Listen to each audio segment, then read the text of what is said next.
Welcome to English Baba channel class 9 Hindi. Kshitij book से chapter number 6 है प्रेमचंद के फटे जूते। आज हम करेंगे इसके क्वेश्चन आंसर, तो जल्दी से वीडियो को लाइक कर दो। आई होप चिल्ड्रन आपने वीडियो को लाइक कर दिया है और अभी तक चैनल को सब्सक्राइब नहीं किया तो सब्सक्राइब कर दो सो दैट आपको हमारे सारे अपडेट्स मिलते रहें। क्वेश्चन नंबर 1 देखिए। हरिशंकर परसाई ने प्रेमचंद के जो शब्द चित्र हमारे सामने प्रस्तुत किया है उससे प्रेमचंद की चित्र सी विशेषताएं उभर कर आती हैं। ठीक है, अब हमें क्या बताना है, प्रेमचंद के व्यक्तित्व की क्या क्या विशेषताएं हैं वो बतानी है। तो क्या लिख दोगे? प्रेमचंद सादगी जीवन जीते थे, मतलब सिंपल जीवन जीते थे भाई साहब, वो दिखावे की जिंदगी नहीं जीते थे। वे दिखावटी जीवन में विश्वास नहीं करते थे। प्रेमचंद एक उच्च विचार वाले व्यक्ति थे। उच्च विचार मतलब जिसकी हाई थिंकिंग होती है, जैसे गांधी जी की थी। प्रेमचंद स्वाभिमानी व्यक्ति होते, मतलब सेल्फ रेस्पेक्ट को वो बहुत ज्यादा इंपॉर्टेंस देते थे। वे हर मुश्किल परिस्थिति को बेधड़क सामना करते थे, मतलब किसी भी मुसीबत आने से वो डरते नहीं थे, उसका एकदम सामना करते थे। नेक्स्ट क्वेश्चन है एमसीक्यू के फॉर्म में, सही कथन के सामने निशान लगा देना है। तो बस इसमें हमें ज्यादा कुछ नहीं देखना। राइट स्टेटमेंट है, लोग तो इत्र चुपड़कर फोटो खिंचवाते हैं जिससे फोटो में खुशबू आ जाए। मतलब यहाँ पे हमारे जो राइटर हैं, लेखक है, उन्होंने व्यंग किया है कि लोग जब फोटो खिंचवाते हैं तो इतना ज्यादा दिखावटीपन करेंगे। कुछ लोग तो इत्र यानी कि परफ्यूम भी लगा लेंगे, उनको लगेगा कि भाई साहब हो सकता है फोटो में भी कहीं खुशबू ना आ जाए। नेक्स्ट क्वेश्चन, नीचे दी गई पंक्तियों में निहित व्यंग को स्पष्ट करना है, व्यंग बताना है आपको। तो क्वेश्चन क्या है? जूता हमेशा टोपी से कीमती रहा है, अब तो जूते की कीमत और बढ़ गई है। एक जूते पर 2500 टोपी न्यौछावर होती है। इसका मतलब क्या है? आज के समय में लोग धन के पीछे भाग रहे हैं यानी भाग रहे, हर आदमी पागल हो गया भाई साहब, दिन रात पैसा पैसा पैसा। आज के समय में लोग किसके पीछे भाग रहे हैं? धन के पीछे भाग रहे हैं। धन के लिए अपने ईमान को भी बेच रहे हैं, मतलब गद्दारी कर रहे हैं, है ना, ईमानदार नहीं है, हेर फेर कर रहे हैं। तो पैसों के लालच में आदमी अपने ईमान को भी बेच रहा है। आज का इंसान केवल उन व्यक्तियों का सम्मान कर रहा है जिनके पास धन है। आपने देखा होगा हमारे ऐसे रिलेटिव्स या समाज के ऐसे लोग जो धनी हैं, जो रिच हैं, उनका सब लोग ज्यादा सम्मान करते हैं। नेक्स्ट क्वेश्चन, तुम पर्दे का महत्व ही नहीं जानते, हम पर्दे पर कुर्बान हो रहे हैं। इसका मतलब क्या है?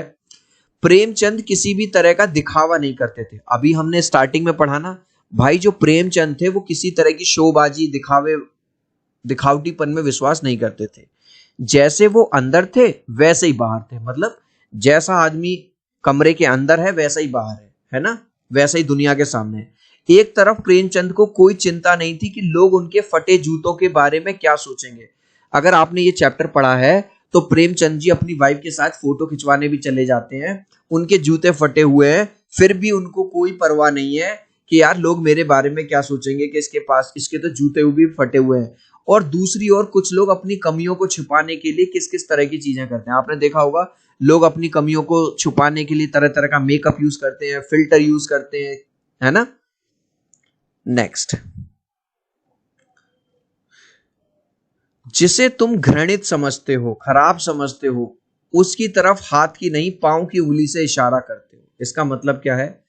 प्रेमचंद सामाजिक कुरीतियों व बुराइयों से दूर रहे हैं। मतलब प्रेमचंद भाई एक इस तरह के इंसान है, ना किसी से कुछ लेना ना किसी को कुछ देना, मतलब समाज की कोई भी बुराई है उससे वो हमेशा दूर रहते हैं। वे गलत चीज को हाथ से नहीं अपितु पांव की उंगली से संबोधित करना उचित समझते हैं। मतलब प्रेमचंद कहीं ना कहीं इस तरह के व्यक्ति हैं कि वो कहते हैं कि अगर मैं किसी बुरी चीज को अपने हाथ से छूंगा तो मेरे हाथ भी गंदे हो जाएंगे, ऐसी चीज में मैं अपना हाथ भी नहीं लगाना चाहता, वहां तो मेरे पैर की उंगलियां ही काफी है। नेक्स्ट, पाठ में एक जगह पर लेखक सोचता है कि फोटो खिंचाने की अगर यह पोशाक है तो पहनने की कैसी होगी। मतलब लेखक को ऐसा लगता है कि यार जो आदमी फोटो में भाई साहब फटे जूते पहनना है तो सचमुच में तो इसकी लाइफ और ज्यादा खराब होगी, और पता ना बुरे कपड़े पहनता होगा। जैसे आप और हम जब शादी में जाते हैं या फोटो खिंचाने जाते हैं तो हम क्या कोशिश करते हैं कि हम सबसे अच्छे कपड़े पहने, सबसे अच्छे जूते पहने। तो यहाँ पे लेखक को क्या लगता है कि यार जो आदमी फोटो में इतने गंदे कपड़े और ऐसे फटे जूते पहन रहा, वो असल जिंदगी में तो और बुरे कह रहा। लेकिन अगले ही पल वह विचार बदलता है कि नहीं, इस आदमी की अलग अलग पोशाकें नहीं होंगी। आपके अनुसार इस संदर्भ के प्रेमचंद के बारे में लेखक के विचार बदलने की वजह, तो लेखक के विचार क्यों बदल जाता है? देखो, अक्सर लोग दैनिक जीवन में साधारण व पुराने कपड़े पहनते हैं। भाई हम लोग अपनी डे टू डे लाइफ में क्या करते हैं? साधारण कपड़े पहनते हैं और खास मौके पर नए और अच्छे कपड़ों का प्रयोग करते हैं। भाई ये बताओ, जो कपड़े आप शादी में पहनते हो, क्या आप वो नॉर्मल लाइफ में पहनते हो? नहीं, क्योंकि आपको पता है शादी में वीडियो बनेगी, फोटो खींचेंगे, फेसबुक पे जाएंगे, तो आप और अच्छे कपड़े पहनोगे। लेकिन लेखक ने पहले सोचा कि प्रेमचंद ने विशेष अवसर पर साधारण कपड़े पहने हैं, तो रोज जिंदगी में कितने साधारण कपड़े पहनते होंगे। अब भाई लेखक ये सोच रहा है कि जो आदमी फोटो खिंचाते वक्त भी इतने बुरे से कपड़े पहन रहा है, वो रियल लाइफ में तो और बुरे कपड़े पहनता होगा और बेकार जूते पहनता होगा। परंतु बाद में लेखक ने अपने विचार बदल दिए, क्योंकि उन्हें लगा कि प्रेमचंद का जीवन सादगी से भरा हुआ है। कि भैया लेखक ने अपना जो विचार है वो बदल दिया। उनको ये समझ आ गया कि ये आदमी जो अंदर है वो ही बाहर है। जैसा ये साधारण जीवन में है वैसा ही फोटो खिंचाने में है। ये बाहर दिखावे की दुनिया से दूर है आदमी, और दिखावटीपन इसके अंदर बिल्कुल भी नहीं है। गाइज अभी तक इस वीडियो को एक लाइक नहीं किया ना, तो प्लीज यार एक लाइक कर देना। आपके एक लाइक से, एक सब्सक्राइब से बहुत मोटिवेशन मिलता है। मैं 3 तक काउंट करूंगा चिल्ड्रन, प्लीज वीडियो को लाइक कर देना। 1 2 3। आई होप चिल्ड्रन आपने वीडियो को लाइक कर दिया है, चैनल को सब्सक्राइब कर दिया। Thank you guys. आपने यह व्यंग पढ़ा, इसे पढ़कर आपको लेखक की कौन सी बातें आकर्षित करती हैं? प्रेमचंद के व्यक्तित्व की विशेषताओं को व्यक्त करने के लिए जिन उदाहरणों का प्रयोग किया गया है।